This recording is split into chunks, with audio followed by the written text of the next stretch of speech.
G'day, my name is Aubrey Samai. I'd like to welcome you to my YouTube channel today. Today I'd like to take you through a process that I've kind of adopted, that I've kind of developed to learn a new tune. So let's think about learning a new jazz standard, for argument's sake. Where you get presented with a lead sheet that contains a melody line and a chordal accompaniment, just the chord charts. So no written out notes. So how do you make a complete performance when you get given that? So if you're like me, you come from a background of playing in bands and different orchestras, big bands, etc. I've always had a challenge when I was asked to play like a solo performance, wherever that might be, in church, wherever. It was always a challenge, I was always, it's like public speaking in a sense. You freeze up because you don't actually know what to do with your hands, you know more or less how to use your right hand, being familiar with playing in bands and that. But your left hand lags behind. So I went on a journey, on a search to find out. I listened to the big artists, big players like Chicoria, like Art Tatum, Bill Evans, Keith Jarrett. I'm by no means close to any of these people, but what they do with when they play solo play, what they've done with the art form, they've developed it, to be almost on par with the classical performance, classical pianists, and that's the idea here. We want to strive to do a complete performance. So once again, welcome. Please like and subscribe. Please email for the chart for today's performance, any material, any questions you might have. Please email piano@aubreyssamai.com.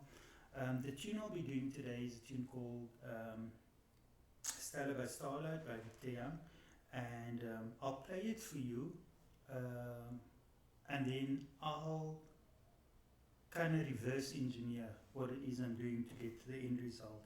So just a disclaimer, I'm not here to perform. It's definitely not a concert I'm putting on. It's about showing you what can be done, and it's about lifelong learning, continuous learning. And as you get deeper into it, you'll start to appreciate it, and you'll start to want to spend more time doing it. So let me play, and then we'll reverse engineer.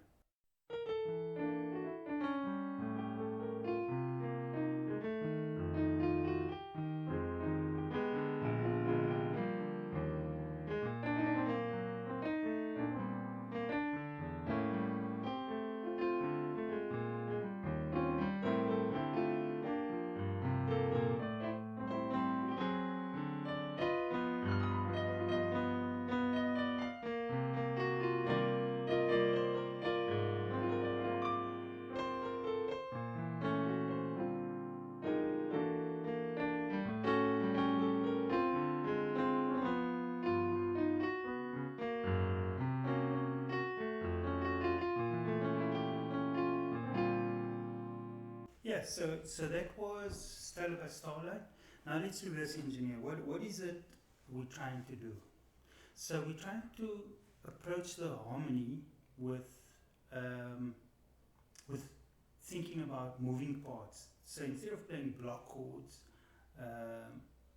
all the notes sounding at the same time, we try and separate those notes to give it rhythmic interest. So what's the first thing we need to do? We need to learn the melody line, and we need to learn the bass line.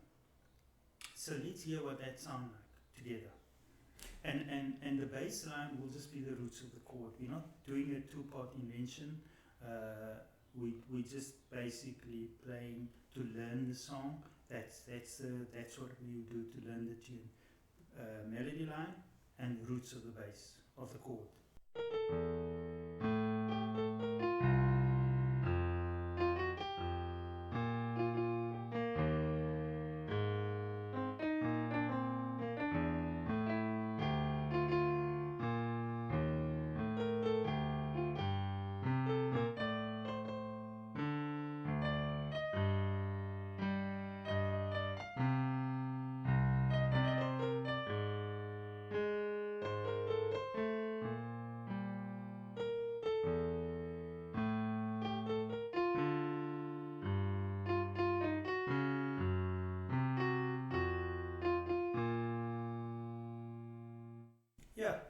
that was it. Now comes the interesting part. This is where the performance starts to find its wings. And how do we do that? So we need to learn the tenor part. What is the tenor part? The tenor part is basically the third of the chord or the seventh of the chord.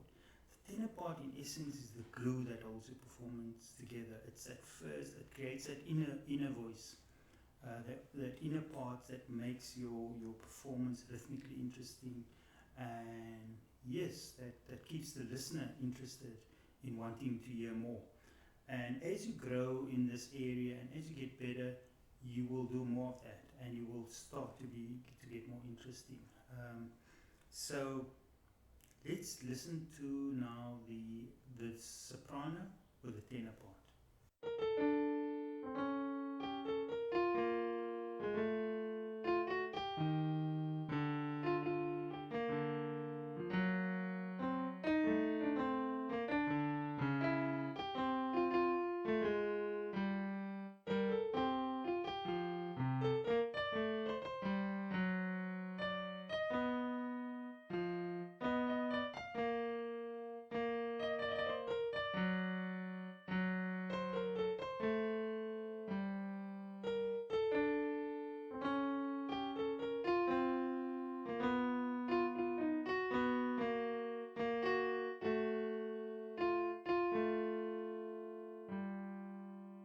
Fascinating, don't you think?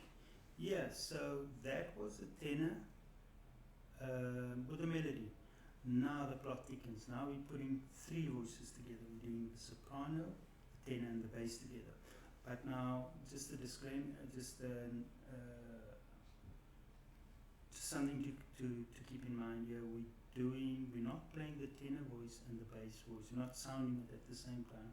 We're doing the tenor voice first and the bass note, almost make it less important, but it's there, and the listener will hear it, and they'll hear three parts going. So let's hear what that sounds like.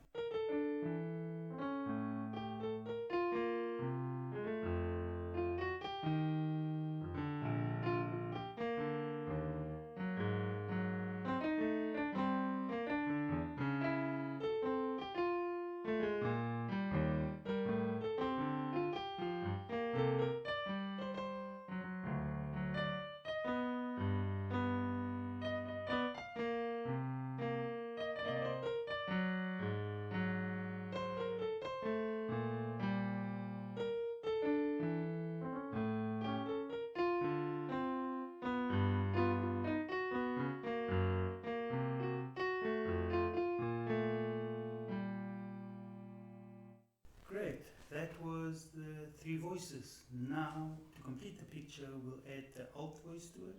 We'll add the fourth voice to it, which is the alt voice, and that will typically be played by the right hand.